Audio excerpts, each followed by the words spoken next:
The AI-assisted selection tool is available in Amira-3D Pro. You can select objects with similar grayscale values using the positive marker button. You can then assign the selected voxel to a specific material. Click on Remove Marker to delete a marker. Click on the negative marker to exclude the voxels from the selection. You can also right-click to add multiple negative markers. This is an example of Assisted cell selection.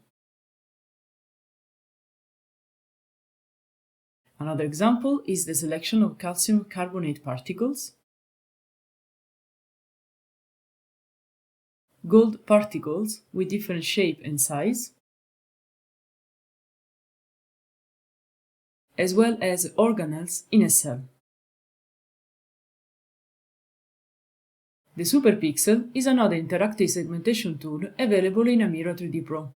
This tool groups pixels with similar parameters to form superpixel. You can define the cell size and the shape factor. Once the selection is finalized, you can edit in a material.